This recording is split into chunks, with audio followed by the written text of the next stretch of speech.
bersedekah di pagi hari ini, Allah bagi dia ganti. Allah Maha Adil.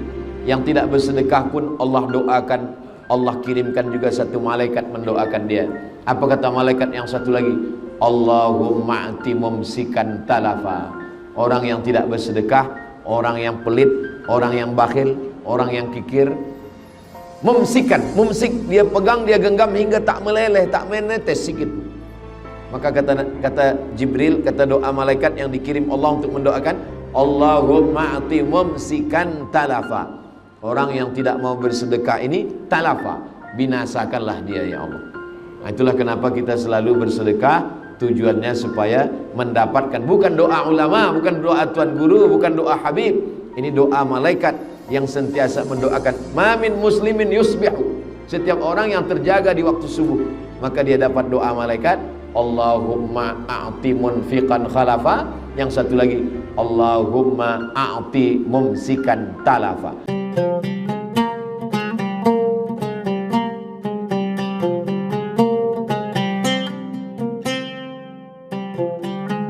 Muhammad wa ala ali sayyidina Muhammad. Allahumma 'allimna ma yanfa'una wanfa'na bima 'allamtana innaka antal alimul hakim. Rabbi shrah li sadri wa yassir li amri wahlul 'uqdatam min lisani yafqahu qawli. Yang saya hormati datuk-datuk, datin-datin, hadirin hadirat jamaah Masjid Ar-Rahim, muslimin muslimat, insyaallah semua kita dimuliakan Allah Subhanahu wa taala. Amin ya rabbal alamin. Bagi yang belum berniat, kita berniat nawaitul i'tikaf fi hadzal masjid lillahi ta'ala. Selama kita berada dalam masjid ini, malaikat mendoakan dengan dua doa. Allahumma ighfir lahu, Allahumma arham. Ampunkan dia, rahmati dia. Selama dia belum batal wudhu dan belum keluar dari masjid, maka doa malaikat tak putus. Allahumma ighfir lahu, Allahumma arham. Rahmati dia, ampunkan dia. Itulah mengapa tadi sebelum masuk masjid kita langkah kaki kanan, kita baca doa Allahumma ftahli abwaaba rahmatik. Ya Allah, bukakan untuk saya pintu rahmat. Karena bersesuaian dengan doa malaikat, Allahumma ighfir lahu warham. Inna lillahi mi'ata rahmah. Allah punya 100 rahmat. Lalu kemudian yang 99 digenggam Allah, nanti dia bagi pada hari kiamat. Yang satu rahmat dia turunkan, berebut-rebutlah kita dengan makhluk yang lain. Karena satu rahmat Allah itulah gajah tidak menimpa anaknya sehingga mati. Karena satu rahmat itulah burung elang tidak akan memakan anaknya walaupun dia burung yang buas. Karena satu rahmat itulah harimau tidak akan memakan anak harimau, karena ada rahmat kasih sayang Allah Subhanahu wa ta'ala. Itu maka manakala kita duduk antara dua sujud, Rabbighfirli warham, mendoakan orang yang meninggal, Allahumma ighfir lahu warham. Doa ketika berjumpa, Assalamualaikum warahmatullah. Dan doa malaikat untuk kita, Allahumma ighfir lahu warham. La yudkhilal jannata ahadakum amalu. Tidak ada satu pun di antara kamu masuk surga kerana amalmu. Wala anta ya Rasulullah, engkau pun tidak masuk surga kerana amalmu. Wala ana, saya pun tak masuk surga kerana amal saya, kata baginda Nabi Muhammad sallallahu alaihi wasallam. Lalu kenapa engkau masuk surga? Illa ayyataghammadani Allahu bi rahmatih. Masuk surga kerana rahmat Allah Subhanahu wa ta'ala. Maka menyambung silaturahim adalah menyambungkan rahmat Allah Subhanahu wa ta'ala. Saya datang dari pulau Sumatera, jauh di sana, datang ke Keningau, yang menyatukan kita berbeza paspor, berbeza bahasa, berbeza suku, berbeza negara, tapi yang menyatukan kita adalah rahmat kasih sayang Allah Subhanahu wa ta'ala. Mudah-mudahan rahmat kasih sayang Allah ini sentiasa dalam hati kita, sehingga kita boleh berkasih sayang karena Allah Subhanahu wa ta'ala. Ar-rahimuna yarhamuhumur rahman. Orang yang boleh berkasih sayang adalah orang yang ada rahmat dalam hatinya. Irhamu man fil ardi yarhamkum man fis sama. Sayangi makhluk yang ada di bumi, maka malaikat-malaikat di langit akan memintakan rahmat kepada Allah supaya engkau mendapat rahmatnya. Itu hadis diriwayatkan sahabat Nabi namanya Abdullah bin Amr bin As dari Nabi Muhammad sallallahu alaihi wasallam. Maka biasa ulama hadis kalau dia menyampaikan hadis yang pertama sekali sebelum membaca Arba'in, sebelum membaca Riyadhus Shalihin, sebelum membaca Sahih Al-Bukhari, sebelum membaca Sahih Muslim, hadis yang pertama dibaca adalah Al-Musalsalat bil Awwaliyah. Maknanya seorang guru meriwayatkan hadis secara musalsal. Dia menerima dari gurunya hadis yang pertama, dia dengar dari gurunya. Gurunya menerima hadis yang pertama dari gurunya. Ar-rahimuna yarhamuhumur rahman, irhamu man fil ardi yarhamkum man fis sama. Orang yang mendapatkan kasih sayang Allah hanyalah orang yang ada rasa kasih sayang kepada sesama manusia. Irhamu man fil ardi, sayangi makhluk yang ada di bumi. Yarhamkum man fis sama, maka malaikat-malaikat di langit akan memintakan rahmat kepada Allah supaya kita mendapatkan curahan rahmat. Mudah-mudahan kita sentiasa mendapatkan itu semua insyaAllah. Amin ya rabbal alamin.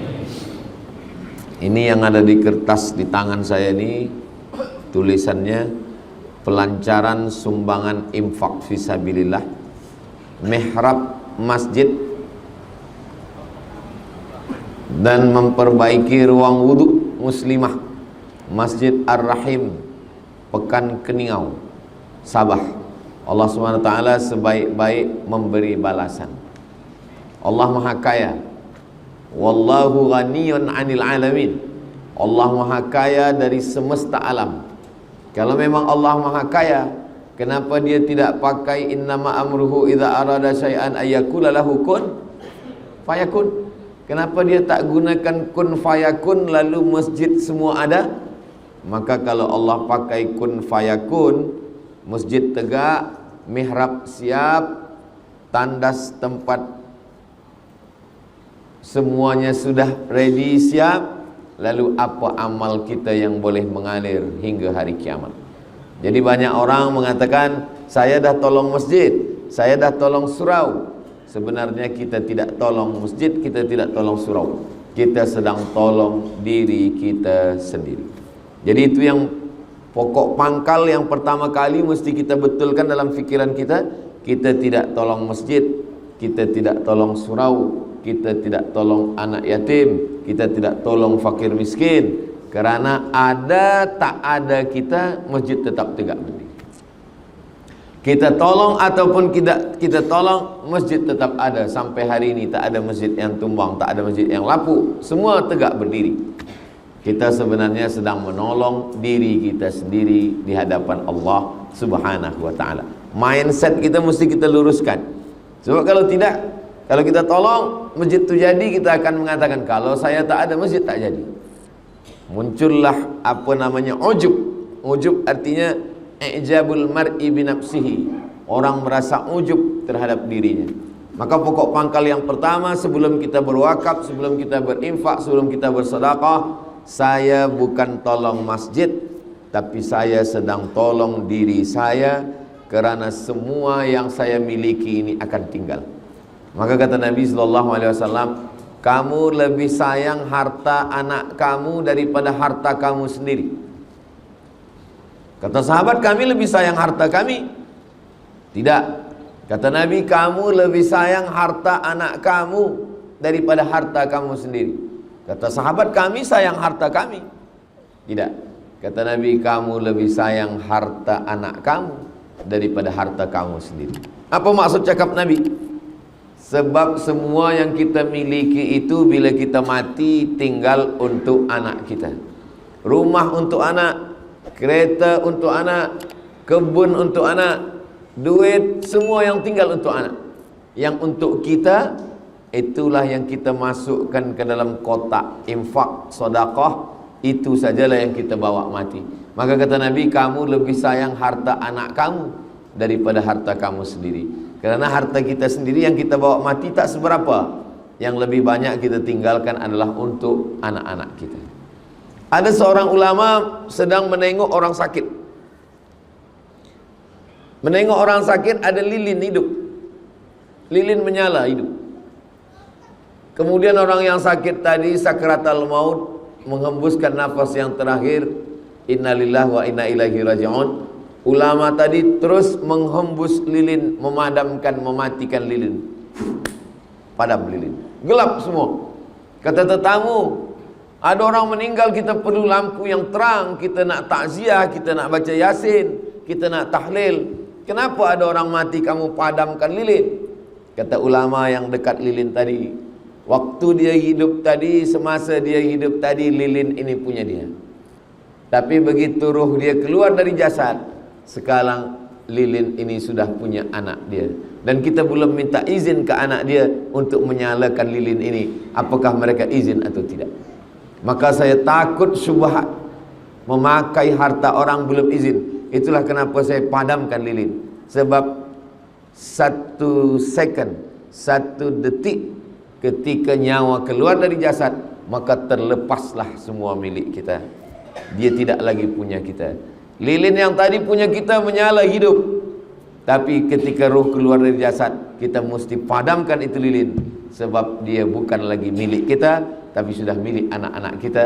Dan ulama tidak mau memakai lilin kerana anak-anak almarhum belum memberikan izin. Tapi bila anak-anak ditanya, hai semua anak ahli waris, izinkah kamu bila lilin ini diguna hidup kembali? Kata mereka, kami izin. Barulah boleh dinyalakan lagi. Itulah kenapa banyak orang tidak mau datang tahlil. Sebab apa? Nanti bila dibagikan minum, dia takut minuman ini harta warisan yang belum dibagi. Bila dibagi makanan, dia takut makan, rupanya makanan ini adalah harta warisan yang belum dibagi. Maka satu daripada keluarga ahli waris bagikan iklan kepada semua hadirin hadirat yang berhadir, ini air minum dan makanan semua yang ada dah sedia. Ini bukan harta daripada warisan yang belum dibagi. Jangan kamu takut, jangan kamu segan. Ini adalah sedekah daripada anak-anaknya, supaya tetamu tidak ada berat hati, susah hati, dan tak sedap hati untuk minum dan makan. Bahkan di rumah itu pun, rumah itu tidak lagi punya almarhum. Lantai rumah itu sudah menjadi milik ahli waris, dan mereka belum berbagi lagi. Bila kita bertamu ke rumah orang, assalamualaikum, idza sta'zana ahadukum salasan, kalau kita minta izin 3 kali, falam yu'zan, tak ada izin, falyarji, baliklah pulang ke rumah. Sekarang kita dah minta izin 3 kali, dan rupa-rupanya rumah ini masih lagi musyarakah, bersyarikat, berkongsi. Isteri dapat 1/8, anak lelaki dapat 2 bagian, anak perempuan dapat 2 bagian. Dan mereka belum berbagi. Lantai yang kita duduk punya isteri kah, punya anak lelaki kah, punya anak perempuan? Air minum yang akan kita minum, apakah ini punya istri, punya anak lelaki, atau punya anak perempuan?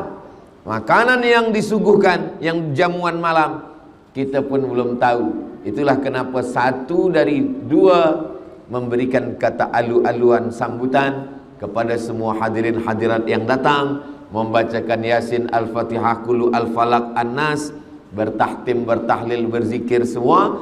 Ini adalah sedekah daripada ahli waris, sehingga tetamu pun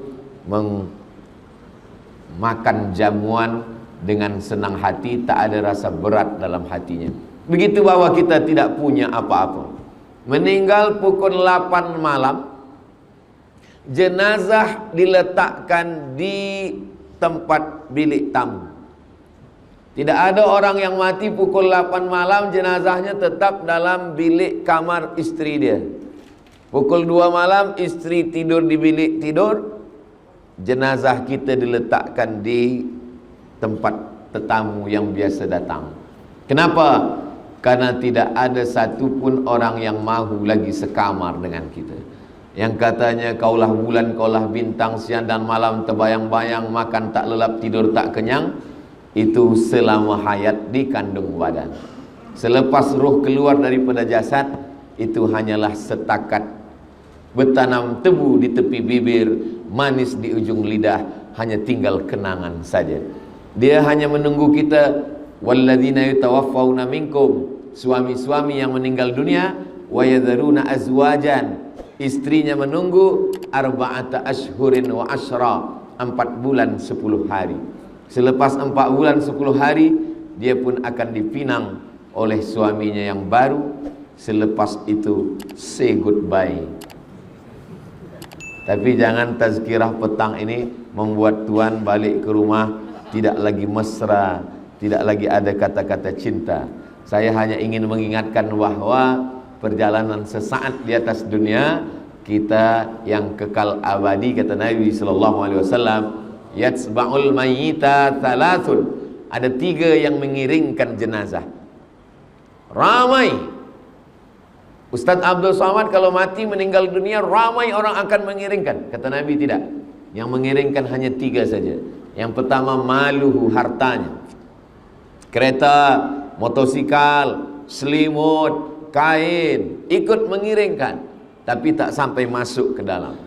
Lama hidup banyak dirasa, jauh berjalan banyak ditengok. Saya sudah menengok kuburan orang Islam di Mesir, saya tengok kuburan orang Islam di Maghribi. Sampai saya 2-3 hari ada orang meninggal, saya tengok kuburan. Belum pernah menengok kereta masuk kubur lagi. Semua tinggal tempat parking. Yang kedua, ahluhu, isteri, anak, cucu, menantu, semuanya tinggal. Lambat sembayang gara-gara anak, anak tak ikut mati. Tak sembayang gara-gara bini, bini pun diambil orang lain. Tak puasa gara-gara suami, suami pun belum mati pun dah diambil orang. Yang senyum yang belum berbini pula. Apa yang akan kita bawa mati? Kata Nabi SAW, harta tinggal, keluarga tinggal. Wa yabqa wahidun, yang tinggal hanya satu. Apa dia? Wa amaluhu, amal. Salat, amal. Baca Quran, amal. Salawat, amal. Istighfar, amal. Tahlil, amal. Sedekah, amal. Haji, amal. Jihad, amal. Tapi di antara semua amal ini, ada satu amal yang disebut Allah dalam Al-Quran. Manakala semua orang yang mati itu ditanya Allah Ta'ala, hai orang yang mati, apa amal yang kamu mahu kalau aku hidupkan lagi? Mereka semua menjawab, laula akhartani ila ajalin qarib, kalau engkau bagi aku hidup sekejap saja, fa as-saddaqa, kami mau bersedekah, saya mahu bersedekah ya Allah. Maka tepat sekali sumbangan infak fisabilillah, mihrab masjid, memperbaiki ruangan wudhu. Mihrab masjid memperbaiki ruangan wudhu. Mihrab masjid 5 kali imam sembahyang di mihrab, subuh, zuhur, asar, maghrib, isya, tarawih, tahajud, witir, idul fitri, idul adha, istisqa minta hujan, kusuf gerhana matahari, khusuf gerhana bulan.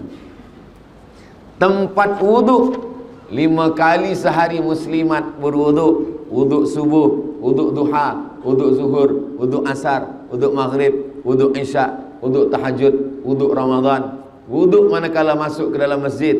Idza dakhala ahadukumul masjid, kalau kamu masuk masjid, fala yajlis, jangan duduk hatta yusalli rak'ataini, sembahyang sunat 2 rakaat. Dia pasti wuduk dulu ke dalam, mengalir. Tapi kalau kita bersedekah, jangan kita saja, tapi kita niatkan hadiahkan pahalanya untuk almarhumah mak, almarhum ayah, almarhum suami, almarhumah istri, almarhum anak, almarhum keluarga. Maka kita yang hidup dapat, yang meninggal dunia pun dapat. Begitu sunnahnya, kata Nabi Muhammad sallallahu alaihi wasallam. Ya Rasulullah, kata Sa'ad, ummi matat, mak saya mati. Afa atasaddaqu anha, saya bersedekah untuk dia sampai apa tak sampai? Kata Nabi, sampai. Ayyu sadaqatu afdal, apa sedekah yang paling afdal? Kata Nabi, suqya alma, memberikan air minum. Maka memberikan air minum, air untuk wudhu, air untuk mandi, air untuk basuh kaki, maka ini semua adalah mengalir sebagaimana mengalirnya air perigi sampai hari kiamat. Begitulah amal jariah mengalir buat kita semua. Ini kesempatan yang amat sangat baik. Bukan kita nak tolong masjid, Kita tak perlu tolong masjid, masjid punya Allah, Allah Maha Kaya. Kita sedang menolong diri kita sendiri, sebab yang lain semua tinggal, semua putus. Dalam Sahih Muslim apa kata Nabi? Idza matal insan, kalau manusia mati inqata'a, putus. Abdul Samad bagi tazkirah, selepas mati putus. Hadirin hadirat, muslimin muslimat, sila datang ke Masjid Ar-Rahim. Tazkirah akan disampaikan oleh almarhum Abdul Samad. Tak ada lagi orang datang. Orang datang manakala kita masih hidup. Tazkirah semuanya putus. Sembahyang tahajud, bila kita dah mati putus. Membaca Yasin putus. Membaca surah Al-Kahfi malam ni malam Jumat putus. Tapi ada yang tetap mengalir. Inilah dia mihrab masjid, inilah dia tempat wudu. Maka ini kesempatan untuk kita semua. Mengapa kita mesti bersedekah? Maka dalam beberapa hadis Nabi SAW memberikan alasan. Pertama, kata Nabi SAW, kullu mur'in tahta zilli sadaqatihi. Setiap orang yang mati nanti akan dibangkitkan di padang mahsyar. Tak ada tempat bernaung, tak ada tempat berlindung, tak ada payung, tak ada rumah, tak ada pokok kayu, tak ada gunung, tak ada bukit. Semuanya hancur lebur. Maka pada saat itu ada orang yang tenggelam kerana peluhnya hingga ke kaki. Ada yang tenggelam kerana peluhnya hingga ke pinggang. Ada yang tenggelam kerana peluhnya hingga ke leher. Maka di mana kita bernaung? Kata Nabi, kullu mri'in tahta zilli sadaqatihi. Orang akan bernaung di bawah naungan sedekah.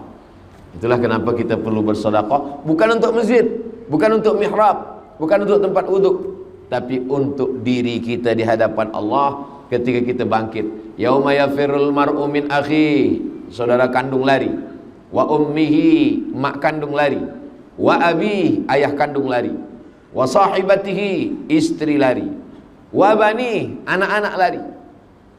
Kawan tak ada disebut. Sebab kawan biasanya waktu senang, waktu kenyang, waktu lenang, waktu tenang. Kalau sudah susah, hilang.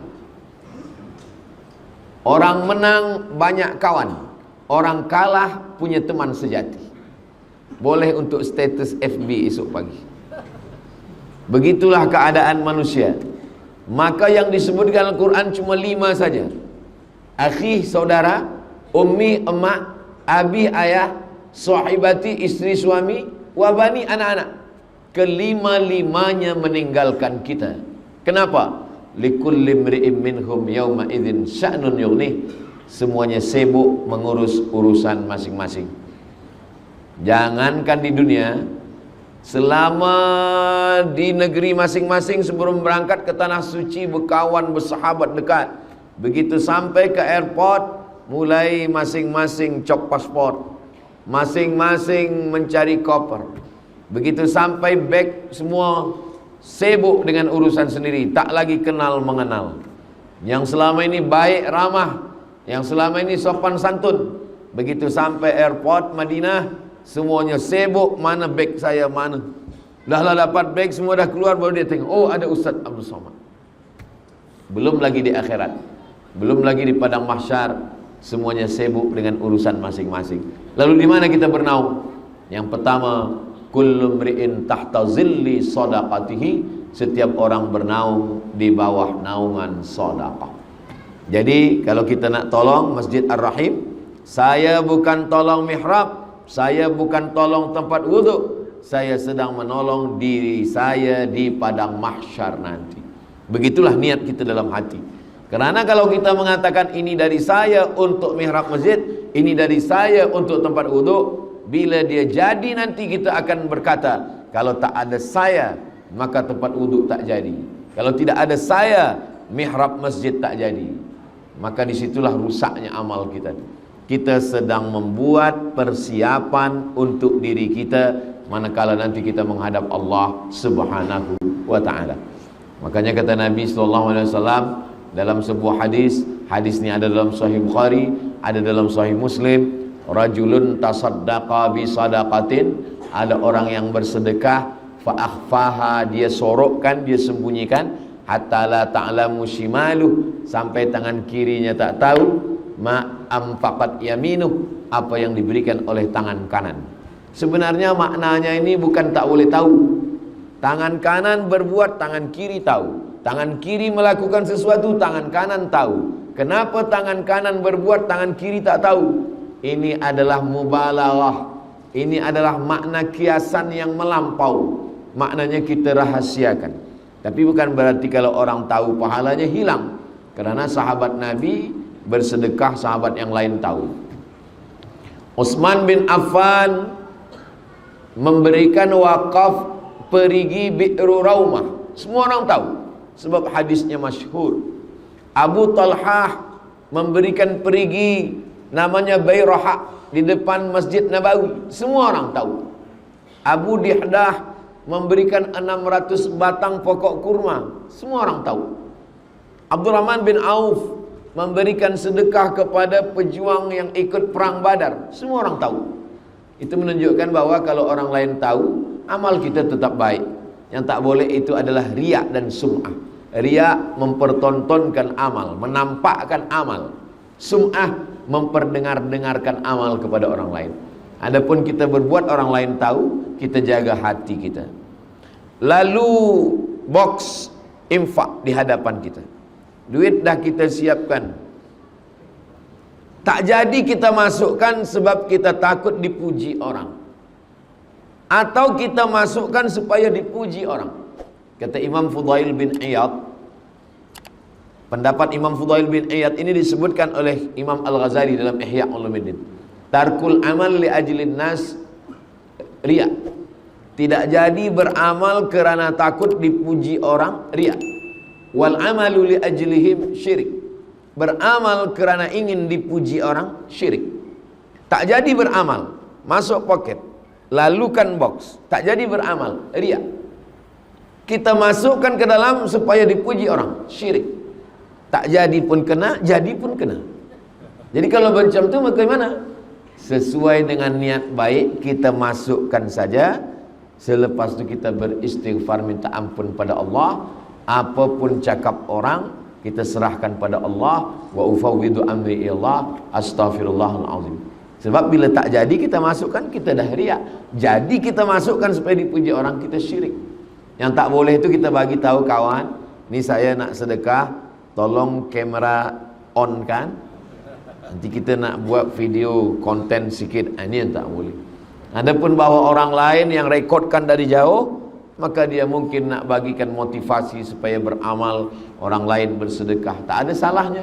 Maka illa man rahimah rabbuh, orang-orang yang hati ini dijaga Allah. Mudah-mudahan kita termasuk orang yang hatinya dijaga Allah Subhanahu wa ta'ala. Yang kedua, kata Nabi sallallahu alaihi wasallam, orang yang bersedekah kana fi zimmatillah, maka dia senantiasa dalam perlindungan Allah Subhanahu wa ta'ala. Selama ini kalau kita nak dapat perlindungan Allah, salat sunat 2 rakaat.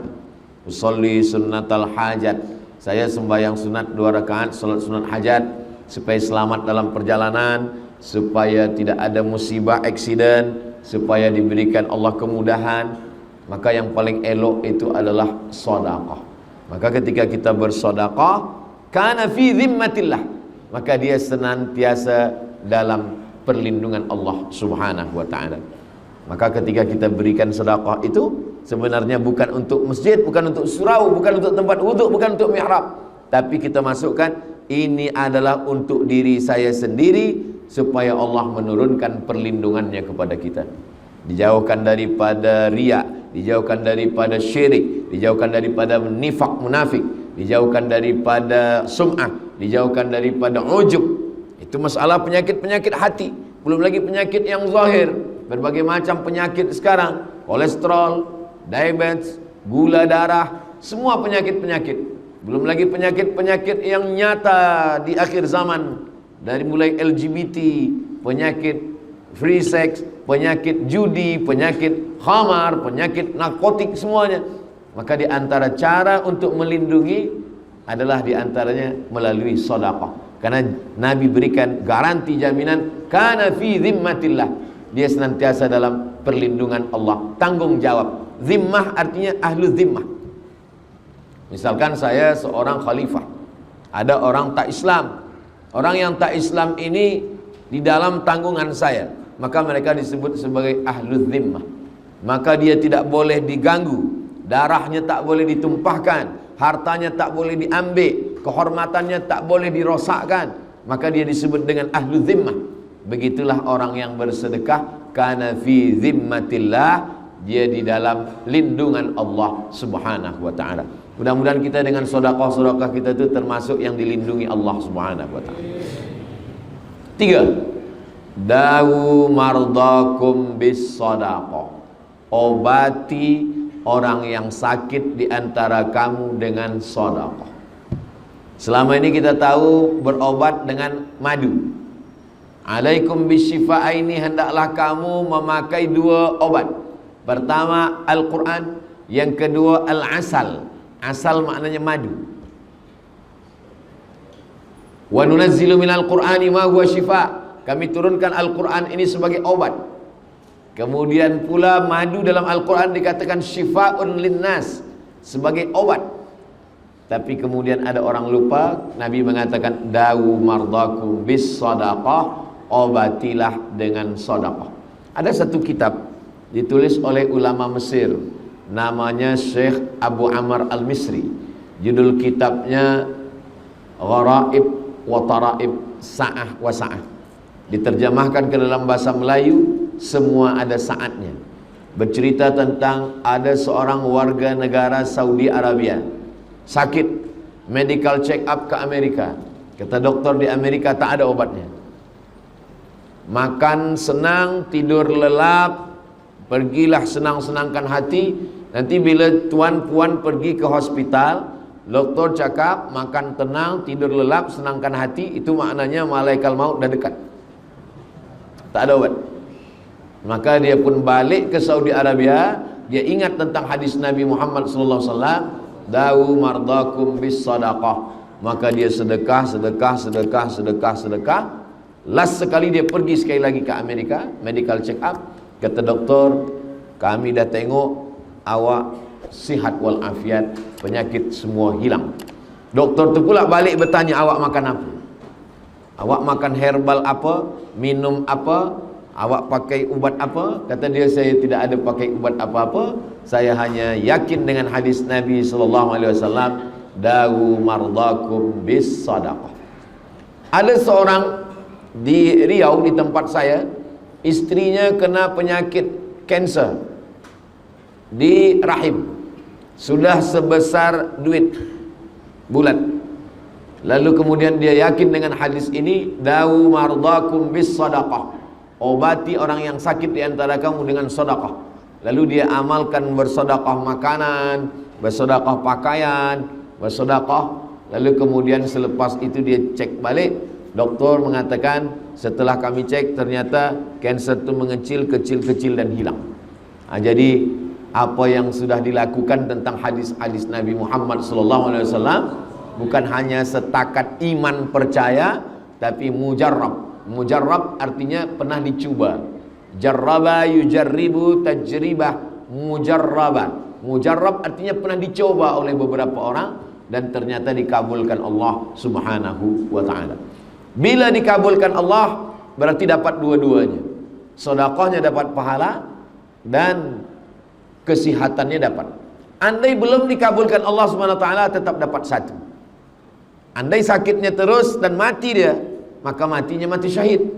Dan dia usahanya untuk berubat itu sudah mendatangkan pahala dan dapat juga dia pahala sedekah. Nah, ini yang ketiga kata Nabi, dawu mardakum bis sadaqah, obatilah orang yang sakit di antara kamu dengan sedekah. Datang seorang lelaki menjumpai Imam Abdurrahman ibnu Mahdi, ahli hadis. Lutut dia bernanah, tak sihat-sihat, tak sembuh-sembuh. Kamu sudah makan ubat? Kata dia, saya sudah makan ubat. Maka kata Imam Abdurrahman ibnu Mahdi, tunggu sekejap, saya solat sunat 2 rakaat. Dia nak minta ilham dari Allah Ta'ala. Lalu kemudian Imam Abdurrahman bin Mahdi teringat hadis Nabi, dawu mardakum bis sadaqah, obati orang yang sakit di antara kamu dengan sedekah. Selepas itu dia katakan, kamu bersedekah. Lalu orang ini pergi mencari kampung yang susah air. Lalu dia buatkan perigi di situ. Lalu setelah tak berapa lama, lututnya yang bernanah itu kering, sihat walafiat. Apa alasan logik masuk akal yang rasionalnya apa? Bagi orang yang beriman mudah saja. Sebab ketika orang minum air, orang pakai mandi, orang pakai berwuduk, selepas itu dia berdoa, ya Allah berikanlah kebaikan pada orang yang mewakafkan perigi ini. Maka tak ada yang mudah, tak ada yang sulit, tak ada yang susah, tak ada yang payah bagi Allah. Innama amruhu idza arada syai'an ayakula lahu kun fayakun. Yamsaskallahu bidurrin fala kashifa lahu illa hu. Kalau Allah berikan sesuatu kesulitan, tak ada yang boleh menyingkapkan kesulitan itu kecuali Allah. Wa ayyuridka bi khairin fala radda li fadli. Kalau Allah ingin memberikan suatu kebaikan, yang menolaknya pun tak ada satu pun boleh menolak, karena Allah itu sifatnya al-nafi'u, dia yang mendatangkan manfaat. Ad-darru, dia juga yang menolak mudarat. Mudarat dan manfaat datang dari Allah.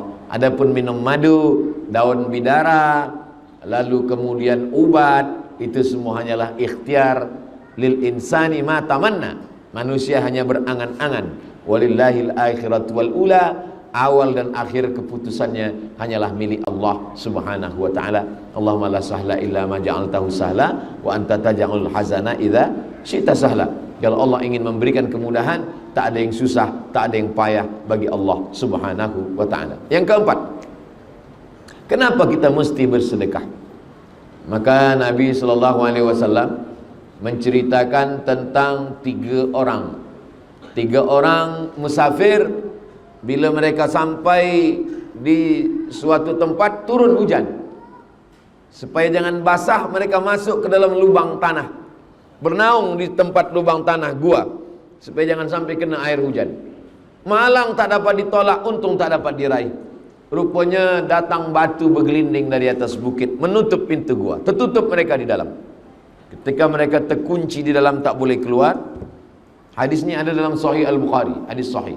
Yang satu berdoa, ya Allah, saya punya ibu bapa. Suatu malam saya balik membawa susu kambing. Anak saya menangis haus, tak saya bagi minum. Istri saya menangis, tak saya bagi minum.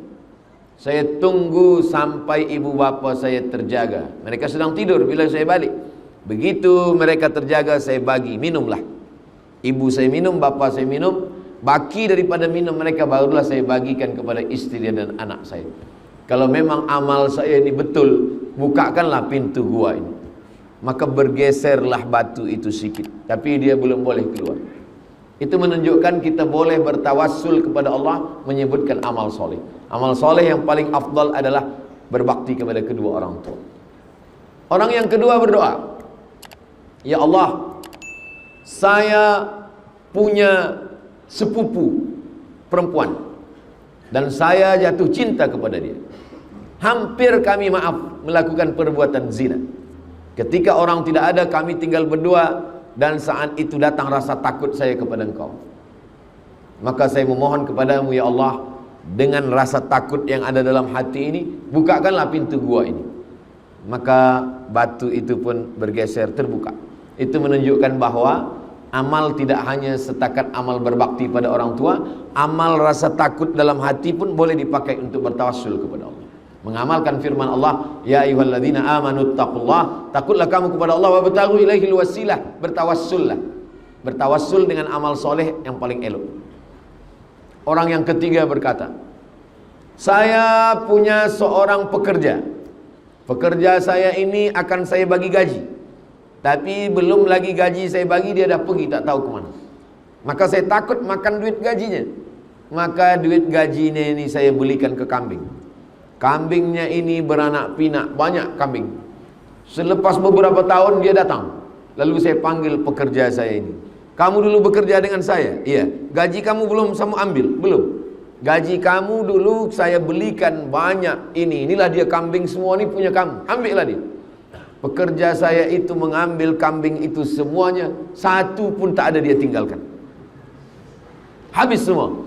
Kalau memang amal ini ikhlas kerana Engkau ya Allah, bukakanlah pintu gua ini. Terbuka. Jadi 3 orang ini bertawassul kepada Allah dengan 3 amal. Berbakti kepada orang tua, takut kepada Allah, dan sedekah kambing kepada orang yang sudah tidak mengambil gajinya. Ini dalil bahwa kita boleh berdoa kepada Allah dengan menyebut tawassul.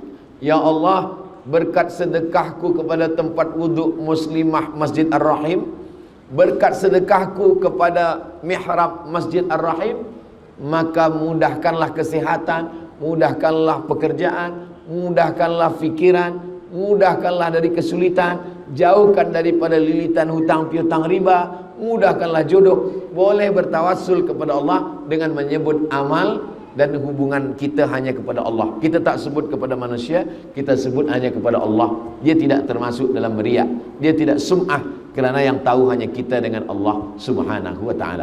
Itulah makna ayat ya ayyuhalladzina amanu, hai orang yang percaya kepada Allah, ittaqullah, takutlah kepada Allah, wabtaghu ilaihil wasilah, maka bertawassullah. Bertawassul yang paling elok sekali adalah bertawassul dengan amal soleh. Banyak orang bertawassul dengan Nabi Muhammad, bertawassul dengan Syekh Abdul Qadir Al-Jilani, bertawassul dengan Imam Syafi'i, bertawassul dengan malaikat-malaikat. Baik, tak salah, tapi masih ada ikhtilaf. Adapun bertawassul dengan amal soleh, maka tiada ikhtilaf di dalamnya sama sekali. 5. Ada istilah sedekah subuh. Kenapa waktu subuh orang bersedekah? Sebab pada waktu subuh awal hari Allah kirimkan 2 malaikat. Apa kata malaikat yang pertama? Allahumma ati munfiqan khalafa. Orang yang bersedekah ini bagi dia ganti. Orang yang bersedekah di pagi hari ini Allah bagi dia ganti. Allah Maha Adil. Yang tidak bersedekah pun Allah doakan, Allah kirimkan juga 1 malaikat mendoakan dia. Apa kata malaikat yang satu lagi? Allahumma ati mumsikan talafa. Orang yang tidak bersedekah, orang yang pelit, orang yang bakhil, orang yang kikir, mumsikan, mumsik, dia pegang, dia genggam hingga tak meleleh, tak menetes sikit pun. Maka kata Jibril, kata doa malaikat yang dikirim Allah untuk mendoakan, Allahumma ati mumsikan talafa. Orang yang tidak mau bersedekah ini talafa, binasakanlah dia ya Allah. Nah, itulah kenapa kita selalu bersedekah, tujuannya supaya mendapatkan, bukan doa ulama, bukan doa tuan guru, bukan doa habib.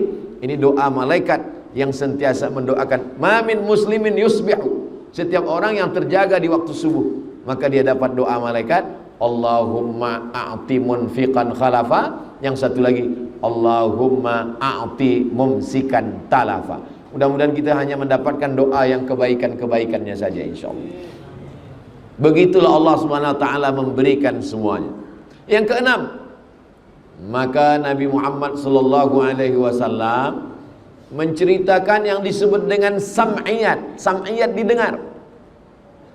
Pernah kita menengok roh? Tidak. Pernah menengok surga? Tidak. Pernah menengok neraka? Tidak. Pernah menengok malaikat? Tidak. Kita hanya mendengar saja. Mendengar itu disebut dengan sama'.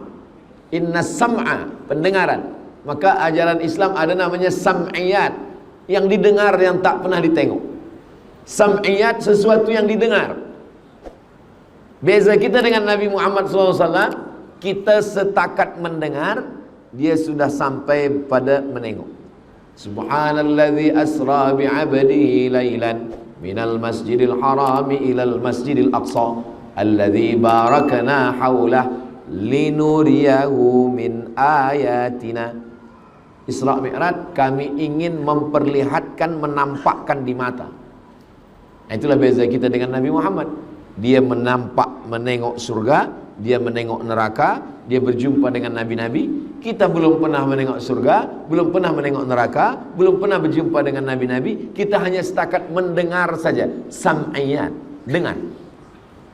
Maka Nabi pernah menengok, pernah mendengar, disampaikannya kepada sahabat. Sahabat menyampaikan kepada tabi'in, tabi'in menyampaikan kepada tabi'in, dan sampailah ke kita. Di antara sam'iyat yang didengar oleh Nabi SAW adalah tentang orang mati minta panjang umur supaya dia boleh bersedekah. Disebutkan dalam Quran, disebutkan dalam hadis Nabi SAW. Rabbana absarna, mata kami sudah menengok azab. Wa sami'na, telinga kami sudah mendengar azab. Farji'na, balikkan lagi kami ke dunia. Na'mal salihan, kami ingin beramal soleh. Inna muqinun, kami yakin seyakin-yakinnya. Amal soleh banyak. Ada haji mabrur, ada jihad fisabilillah. Tapi amal soleh yang dimaksud dijelaskan dalam ayat lain. Laula akhartani ila ajalin qarib, berilah kami waktu untuk hidup sekejap saja. Tambahlah waktu kami untuk hidup ini sekejap saja ya Allah. Untuk apa? Fa as-saddaqa, kami mau bersedekah. Tak ada ayatnya tambahlah hidup kami karena kami mahu solat tahajud, tak ada. Tambahlah hidup kami supaya kami boleh berjihad ke Palestin, tak ada. Tambahlah hidup kami karena kami ingin berhaji ke Baitullah, tak ada. Fa as-saddaqa, kami ingin berinfak, bersedekah. Itu yang disampaikan oleh Nabi Muhammad SAW, yang bagi kita hanya setakat sam'iyat, hanya mendengar, tapi Nabi sudah menengok balasan mereka yang tidak putus hingga pada hari kiamat. 7. Rajulun tasaddaqa bi sadaqatin, ada orang yang bersedekah, lalu kemudian sedekahnya ini kepada penghafaz Al-Quran. Orang yang menghafaz Al-Quran tadi punya murid, dia ijazahkan qiraat Hafs an Asim. Yang menghafaz Quran tadi jadi imam, mengalir pahalanya untuk dia. Yang menghafaz Quran tadi mengajar Quran, punya murid, muridnya punya murid lagi. Maka kalau kita bukan penghafaz Quran, kita bukan ulama, kita bukan tuan guru, tapi kita ingin dapat amal ulama, amal penghafal Quran, amal imam, maka salah satu caranya adalah dengan sedekah. Bersedekah kepada anak yatim. Anak yatim tadi pandai menghafaz Al-Quran, boleh bahasa Arab, membaca kitab, belajar dia Azhar Kahira, balik dia membuat pondok, maka kita mendapatkan amal pahala. Inilah yang disebutkan oleh Imam Abdullah ibn Mubarak, rubba amalin saghirin yukabbiruhun niyah. Berapa banyak amal yang nampaknya kecil saja tapi besar kerana niat. Wa rubba amalin kabirin yusaghiruhun niyah. Berapa banyak amal yang nampaknya besar tapi sebenarnya kecil kerana dikecilkan oleh niat. Itulah pentingnya innamal a'malu binniyat. Kita beramal dan niatnya adalah kerana Allah Subhanahu wa ta'ala. Yang ke-8, kenapa kita mesti bersedekah? Kerana kata Nabi sallallahu alaihi wasallam, ketika Nabi sampai ke kota Al-Madinah Al-Munawwarah, Nabi membeli tanah. Tanah ini punya 2 orang anak yatim. Dibeli Nabi tanah itu, itulah tanah yang sekarang menjadi tanah Masjid Nabawi. Kenapa Nabi tak terima wakaf saja? Seandainya Nabi terima wakaf, dia Sayyidul Anbiya wal Mursalin, dia Sayyidul Awwalin wal Akhirin, pemimpin semua makhluk dari awal sampai akhir Nabi Muhammad SAW. Tapi kenapa dia beli tanah ini dan dia wakafkan untuk bangun Masjid Nabawi? Kerana dia ingin dapat amal jariah. Dia ingin mengajarkan kepada kita, sebenarnya Nabi tak berhajat, Nabi tak perlu kepada amal tanah ini. Kerana tanpa amal itu pun dia sudah masuk surga, tanpa amal itu pun dia sudah dimuliakan Allah. Dia nak ajarkan kepada kita, seakan-akan Nabi itu berkata, sedangkan aku yang pemimpin daripada Nabi, manusia, di antara manusia ini ada yang Nabi, di antara Nabi ini ada yang Rasul, di antara yang Rasul ini ada ulul azmi, di antara yang ulul azmi ini tinggal satu, Sayyidina wa Maulana Muhammad sallallahu alaihi wasallam. Dia tetap mewakafkan tanah. Maka hari ini orang yang berlomba-lomba masuk ke Taman Raudhah, orang yang berlomba-lomba solat sunat di Raudhah, pahalanya mengalir sampai nanti hari kiamat kepada Nabi Muhammad sallallahu alaihi wasallam, kepada sahabat yang ikut membina. Itulah kenapa setiap raja-raja Saudi Arabia ikut. Raja Fahad bin Abdul Aziz, Raja Abdullah, Raja Salman bin Abdul Aziz. Kenapa mereka semua ingin? Kerana mereka ingin dapat amal. Kalau kita tengok pintu, ini Babul Malik Fahad, ini Babul Malik Abdul Aziz, ini Babul Malik. Semua raja membuatkan satu pintu khas. Kenapa? Karena mereka ingin mendapatkan amal jariah sampai kepada hari kiamat. Karena mereka tahu bahwa mereka akan mati, kekuasaan mereka akan diteruskan oleh raja setelahnya. dan yang mengalir kebaikan hanyalah orang-orang yang datang ke Baitullah yang tak putus. Bukan berarti kita yang bukan raja tak boleh. Bukan berarti kita yang tidak ada di Makkah, Madinah, tak Masjid Nabawi, tak Masjidil Haram. Maka sesungguhnya semua masjid adalah milik Allah. Wa annal masajida lillah, masjid itu milik Allah Subhanahu wa ta'ala. Yang kesembilan, Nabi SAW mengajarkan kepada kita pintu surga banyak. Ada pintu surga dimasuki melalui babul jihad. Mereka yang ada di Palestina itu masuk surganya dari babul jihad. Ada masuk surga melalui babur rayyan. Untuk mereka yang puasa sunat Senin Khamis, Ayyamul Bait 13, 14, 15, puasa Nabi Daud, puasa sehari, makan sehari, puasa sehari, makan sehari. Ini masuknya dari babur rayyan. Ada yang masuk ke dalam surga itu melalui babul kauzimin al-ghaiz, menahan marah. Dia tahan amarahnya, dia boleh masuk. Tapi ada orang yang masuk surga dari pintu mana saja dia mau. Udkhul min haitsu syi'ta, masuklah engkau dari pintu mana yang engkau mau. Itu adalah Sayyidina Abu Bakar Siddiq radhiyallahu anhu. Perempuan pun begitu juga. Salat khamsaha, sembahyang 5 waktu tak tinggal. Shamat saumaha, tak tinggal puasa Ramadan. Ata'at zaujaha, patuh kepada suaminya. Maka dia, kata Nabi sallallahu alaihi wasallam, masuk surga dari pintu mana saja yang dia mau. Tapi ada satu pintu, pintu itu bernama babus shadaqah. Orang masuk ke dalam surga melalui pintu shadaqah. Jadi kita sebenarnya bukan nak tolong, ini tolong mihrab masjid, ini nak tolong tempat wuduk muslimah, bukan. Kita ingin masuk dari pintu babus shadaqah. Last, yang terakhir sekali, yang ke-10 adalah bahwa amal kita ini ada 4. Amal badan, solat, tawaf, sa'i. Amal hati, sabar, ridha, zuhud, tawakal, qanaah, taqwa. Amal lisan, tasbih, tahmid, takbir, tahlil, zikir, salawat, baca Quran. Amal harta, amal harta yang paling banyak, zakat, wakaf, infak, sedekah, wasiat, hibah, ghanimah. Zakat, wakaf, infak, sedekah, wasiat, hibah, ghanimah. Maka di antara amal-amal ini, kalau boleh 4-4-nya kita laksanakan, alhamdulillah. Kalau tak boleh 4-4-nya, maka yang paling ringan adalah zikir. Tapi kalau kita punya, maka kita laksanakan amal harta, amal badan, amal hati, amal lisan, amal harta. Keempat-empatnya alhamdulillahirabbil alamin. Tadi saya mulakan pada pukul 2, sekarang pukul 3 kurang 5 menit, lebih kurang 60 menit. Itulah yang dapat saya sampaikan tentang keutamaan-keutamaan sedekah yang diajarkan Nabi Muhammad SAW melalui hadis-hadis Rasulullah SAW. Mudah-mudahan selepas tazkirah ini selesailah mihrab dan tempat wuduk muslimah, insyaallah. Kalau selesai alhamdulillah, kalaupun tak selesai innalillah. Karena semua kita usahakan, kita ikhtiarkan, disitulah akan nampak mana mudahnya menyampaikan tazkirah dengan amal ibadah yang boleh kita bawa sebagai bekal menghadap Allah Subhanahu wa ta'ala. Di akhir majlis petang, mari kita sama baca berdoa kepada Allah Subhanahu wa ta'ala. Mudah-mudahan Allah lapangkan rezeki kita supaya kita boleh beramal dengan amal sedekah, dan bagi yang sudah bersedekah mudah-mudahan diberikan Allah keikhlasan, keistiqomahan, dan kita semua mati dalam keadaan husnul khatimah. Ala hadhihi niyah al-Fatihah.